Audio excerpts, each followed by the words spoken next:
Hello guys, kamusta po kayo? Ngayon ang gagawin po natin sa vlog is mag-share po ako sa inyo ng bagong project po na natapos ni CSR Builders. Ngayon po ako naghahanap po kayo ng contractor na pwedeng gumawa ng bahay ninyo na mapagkakatiwalaan and pwede po kayo magtrabaho abroad kahit hindi na po i-check yung bahay. Baka po makonsider nyo po si CSR Builders kasi majority po nagpapagawa sa kanila nasa abroad. Kumbaga umuwi na lang po sila sa Pinas nang tapos na po yung bahay. And so far po, marami na po sila nagawang bahay at so far din po, positive feedback. Ito pong bahay na ito tour natin, ang laki po ng bahay na ito is 200 square meters. So yung lupa po, hindi na po natin sinabi sa vlog kasi napakalaki po ng lupain po ni client at yung nagpagawa po is from USA po sila, no? So ngayon tara, hindi ko na rin po papahabain pa ang ating intro. Mag-tour na po tayo sa kanilang ginawang bahay. So let's go! Pakita ko muna po sa inyo yung front po ng bahay. So ito po is meron pong 4 po na bedrooms at 4 po na bathrooms. Yung isa po consider as powder room. Pagpasok po sa kanilang bakuran, ito po yung back view ng kanilang fence at gate. Yung sa gilid po, dati na po nakabakod yun, pero po yung front, si CSR po ang gumawa niyan. Ito na po yung details ng kanilang mga gate. Ito po ay gawa sa tubular at meron pong fiber cement board. Next po natin, ito na po ang kanilang bahay. Ito po ay modern elevated bungalow house. Actually, dati po may nakatayong bahay dito. Ito. Kung napansin nyo po, kailangan na po talaga magpagawa ni client ang bagong bahay. Kaya kinontak niya po si CSR Builders para pagawin ang kanilang dream house. So gaya po nakita nyo, ito po yung mga materials na ginamit para sa gutter and para po sa ceiling naka PVC panel po ito na meron pong downlights. Ayan. Para sa kulay po ng pintura ng exterior paint is mud pie po yan at tool white. Ito na rin po ang kanilang terrace. So gaya po ng sinabi ko, elevated po ito kaya meron pong stairs sa front. Tapos guys, yung railings naka-tubular po yan. And ito na po yung tiles na ginamit. Matte finish po na 60 by 60 cm. And then again, ito po yung exterior look po ng house po nila. Tapos dito guys is meron pong garahe. Ayan. Good for 1 car po ang pwedeng magkasya po dito. Although meron pa silang extra pong garahe sa kabilang side. Ayan. So guys, ito, kung napansin nyo po yung downspout, yan po yung ginagamit na downspout sa US kasi yung client po natin is taga-US din po.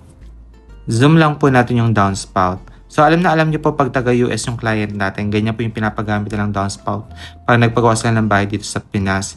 Anyway guys, ngayon po kasi turn over yung house. Bali, ito na po yung garahe. Pakita ko na lang. Ayan. So, ayan na po yung ceiling. Meron na rin po mga ilaw yan, syempre. Yung flooring po, meron pong paver sa pinaka-front po ng garahe. Tapos, tiles po na same po sa kanilang terrace. Tapos guys, ito yung other side view po ng kanilang garahe.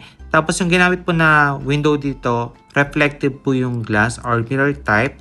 Then, meron na rin po pala itong CCTV. So, kasama na po yan sa pinapackage po ni CSR pa nagpagawa po kayo ng house. By the way guys, ito po yung kanilang side view ng bahay. Meron po itong ramp lane. Tama po ba yung tawag ko? Kasi meron pong senior citizen na titira. So, ayan po yung pinagawa nila kay CSR. Meron pong ramp plate para at least madali po makakakit si lolo at lola. By the way guys, yung nakikita nyo sa taas ng bintana, ang tawag po dyan canopy para pag uulan, hindi po magrekta sa bintana ninyo. At least may protection. Then, ito po ang kanilang lanay. So, ito po other view ng lanay nila. Siyempre, may hagdanan pa din yan since elevated. Then, ito po yung back view po ng bahay.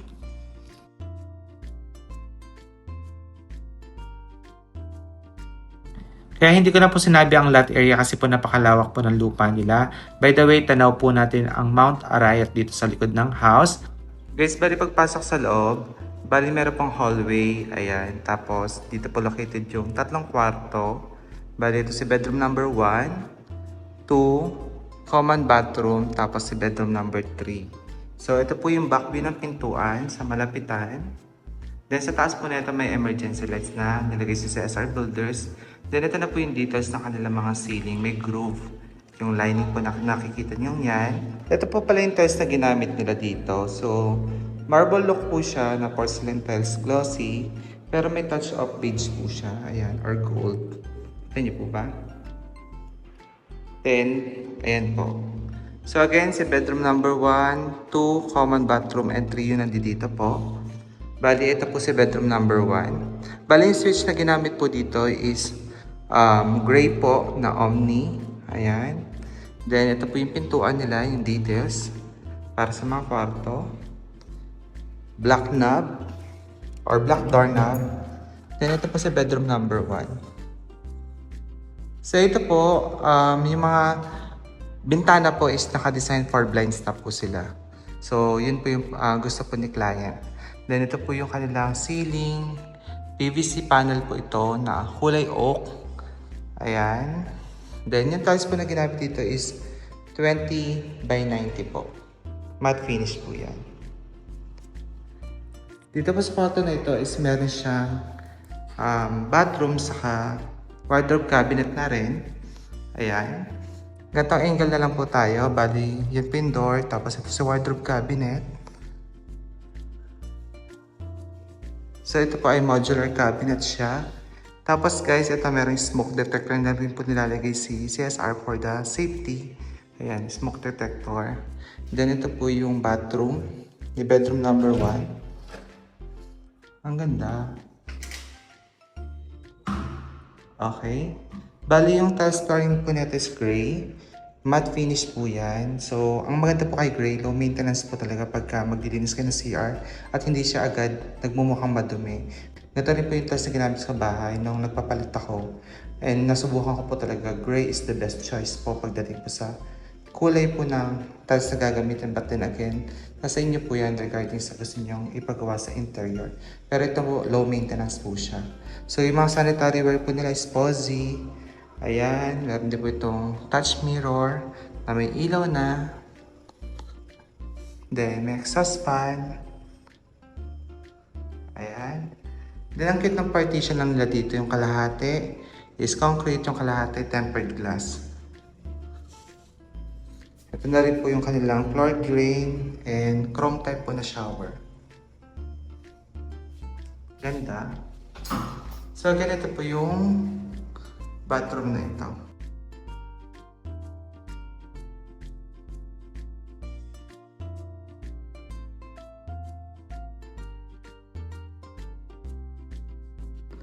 Dito naman po tayo sa kanilang bedroom number 2. Yung mga room po, same layout po sila, no? Same po ng tiles na ginamit, ayan. And, eto.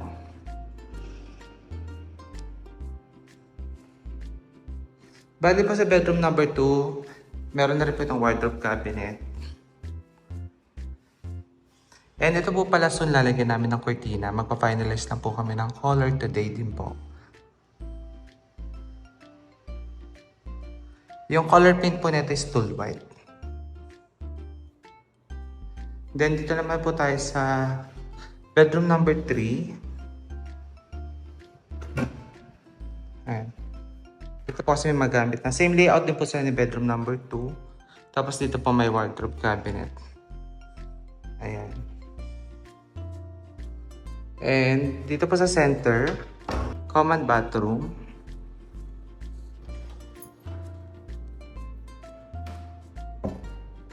Dito po, same po ng tiles flooring doon sa pinakita ko sa inyo kaninang bathroom. Pero iba po yung wall tiles niya. Yung sukat po ng mga yan, 60 by 60 cm na.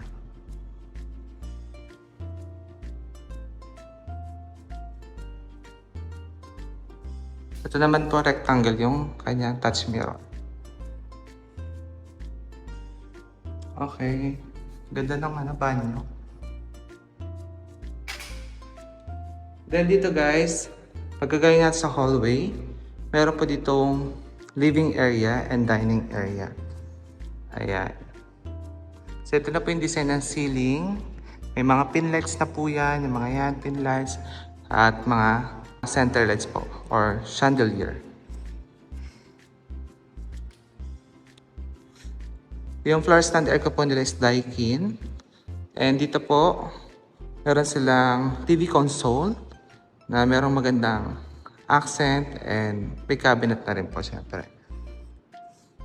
So from hallway po, ayan, from main entrance, papunta po ito sa kanilang living area at dining area. So yung gusto po kasi ni client, maluwag po yung kanyang living and dining. Dito po sa anggulo na ito, again, ito po yung dining area. Ito naman po yung kanilang main kitchen. Bali, dito po pala may sliding door sa dining area papunta sa kanilang lanay at meron na rin po itong grills.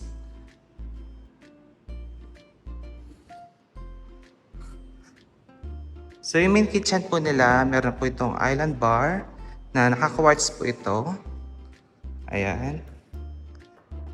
So kung ano po yung medyo kulay ng tiles, halos ganun din. May touch of brown or medyo beige po ito. Then ito na rin po is meron ng mga kitchen cabinet.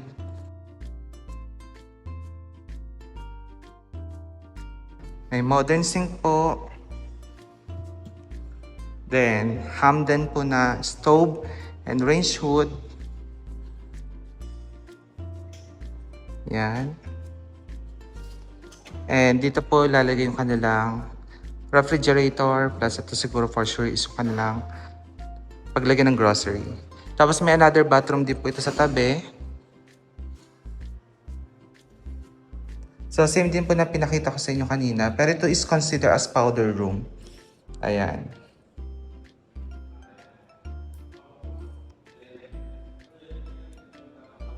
May urinal po.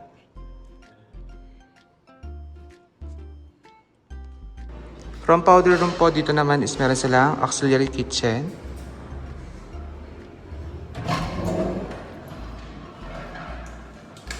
Yan. So dito na rin po yung kanilang laundry area.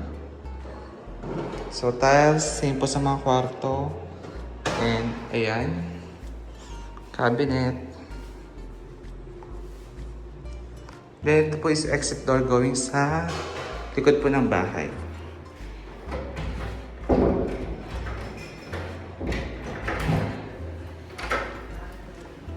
Okay. Guys, bali pag-exit natin sa kanilang auxiliary kitchen, meron dito itong screen. Ayan, kulay brown, gawa sa aluminum. Then, ito na rin yung kanilang terrace sa likod. Ayan, metals na rin po ito na matte finish, gray color, napakaganda. And ceiling, ayan. Then, dito guys, is meron din exit going sa kanilang main kitchen. Dito lang tayo dumaan.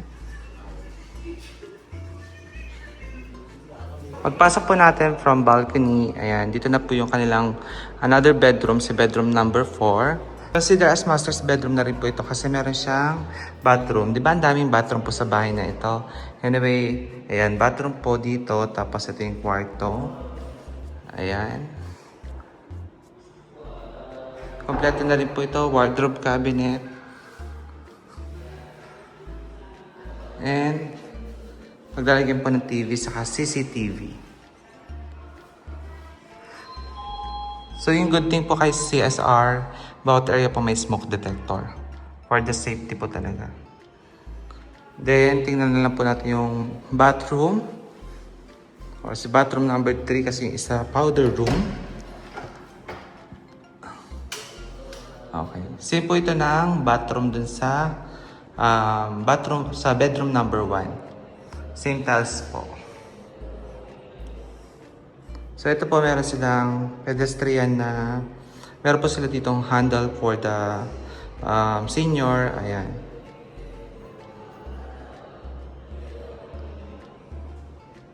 Okay. And ang mga ka-viewers, kasama po natin ulit si Ma'am Ces para magtanong-tanong regarding po sa mga gusto magpagawa po ng bahay, kung ano po yung update. And syempre po, since may plano kayo magpagawa, makakuha na rin tayo ng ideas sa kanya. So ma'am, kamusta po? Congrats po ulit sa bagong project ninyo. So this time, yung mga nakaraan, puro 2-story house. Ngayon is bungalow house naman, no? So, eto mga ka-viewers talaga, si client. Kinontak ko neto kasi natatakot talaga siyang magpagawa sa iba, baka kasi scam siya. Plus, ayaw niya talaga nung mga nagtatrabahong puro inom ng alak, tapos wala nangyayari sa bahay niya. So, naghahanap talaga siya ng professional na gagawa ng bahay. Sabi ko, try niya si CSR Builders. Tapos, ayun, kung mag-go naman sila regarding sa pag-uusapan nila, ayun, nag-proceed naman po si client at nagustuhan po yung kausap si Ma'am Ces, kaya nabuo po yung house. So, kailan niyo po ito na-build tong house? So we started here October 6 pala, last year. Parang nag-ano siya ng 6.5 month yung process. Pero yung inquiry nila, it was last year, April din. So syempre meron tayong design phase, meron tayong permit and preparation. Tapos ito kasi may existing siyang old house, yung mga sinaunang bahay. So yun demolish muna nila, and then we planned for the new house na buuin talaga siya. Modern bungalow na elevated talaga siya. Opo. Napansin ko nga po talagang high ceiling po yung house. And ma'am, upon doon sa sinabi mo na dati may house, mas makakamura po ba sila pagka yung bahay is gagawa na lang ng bago kaysa i-renovate yung old house? Yeah, for marami po nag-i-inquire sa amin if renovation po ba or bagong bahay na lang. Initially, sinasabi namin na i-assess po yung existing house. Pero practically, mas maganda na i-demolish yung old house and then build a new one. Bakit? Kasi po, mas makakatipid po kayo sa pera, sa oras. At the same time, makukuha po ninyo yung design na gusto nyo doon sa bagong bahay. Okay. Kasi meron akong previous client din, ma'am. Yung bahay nila is, ayun din, pinarenovate. Pero napansin nila, mas napag-gastos daw sila compared sa mag-newly built. Sana daw, ganun na lang daw yung sinunod nila. Kasi yung pagtatanggal, tapos bubuo ng bago, tapos yung plano, susundan mo yung dati, mahirap. Kaya mas okay na talaga magpatayo ng bago na lang kaysa po magpa-renovate kayo ng house. Kung gusto nyo talaga pong bagong-bagong yung dating talaga lalo po ng bahay niyo. Anyways, ma'am, ngayon po palang may crisis sa fuel, ganyan. Nagtaas po ba ang paggawa pa ng bahay, materyales? Kasi kami ngayon, nagtaas kami, especially sa mobilization. Sa mga existing namin is talaga nakakontrata na before the crisis happened.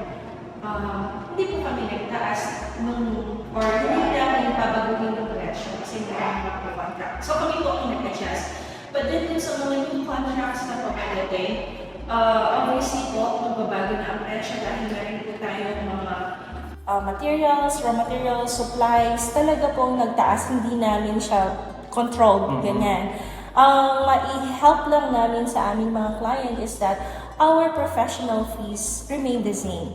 Yun nga lang po, syempre, as you've said, the mobilization, may fuel kag involved, operational cost, doon po siya may factor na apektuhan talaga tayo dun sa crisis. Even dun sa mga hardware natin. So what we did before pa nagtaasan ng lahat ng supplies is talagang bumili kami in bulk para doon sa mga nakakontrata na namin. Okay. Para kahit paano matipid po, no? And hindi naman sila ma-charge din ulit. So kung may waste naman. But marami kasi ma'am nag-stop din. Ay, antayin muna namin. Baka bababa pa naman yung fuel, magbago pa yung presyo. Ganyan, stop muna yung namin, dream house or yung construction ng house. May tendency po bang bumaba? Hindi na siya kasing taas ng 150 per liter ang fuel natin. But then, hindi na siya babalik dun sa dati. Kahit nga yung fuel prices natin, hindi na siya diesel back into 60 plus, ganyan, hindi na. Bababa siya from the 150 but not to the level kung saan siya nanggaling dati, price-wise. So, ganun din, it's a domino effect sa atin kahit sa bilihan ng mga groceries natin. Parehas din yun.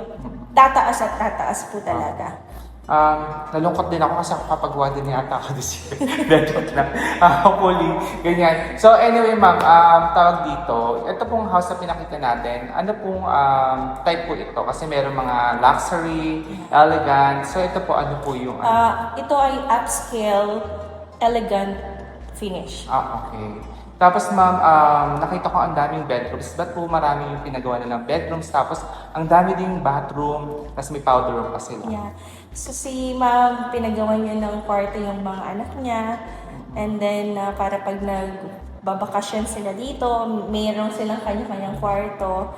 And then sa CR, syempre para hindi mag-agawan ng CR, meron siya enough toilet and bath para sa 4 na bedrooms, 4 bedrooms kasi siya. Okay. For sure, malaki yung pamilya po ni ma'am, kaya malaki yung bahay. Actually, pag nakita niyo po sa personal yung house, napakalaki po niya. Talagang pangmalaki ang pamilya. Anyway, ma'am, saan po ba nila pwede malaman? Kung para sa mga nagtatanong lagi kasi nagko-comment sa aking comment section, how much? So, bakit hindi po ba natin pwedeng sabihin basta-basta ang presyo po ng isang project? Apo, syempre po meron po kaming confidentiality agreement with our clients. Hindi lang tayo basta-basta nagpa-publish ng price nila for their security and alam niyo na yun, kung magkano ang inabot ng bahay nila. If you want to know more about the project, you can message us po directly. Opo, pwede niyo po silang i-message sa kanilang Facebook page, CSR Builders. At doon po, ayun, pwede naman po sabihin sa inyo ni ma'am kung magkano po yung inabot po ng presyo para may idea po kayo. And then, meron naman po sa aming description, may link po ang kanilang Facebook. Actually, lagi nga sila napupunta sa akin, I don't know. Pero ngayon po yung highlights ko talaga yung link ni Ma'am Ses.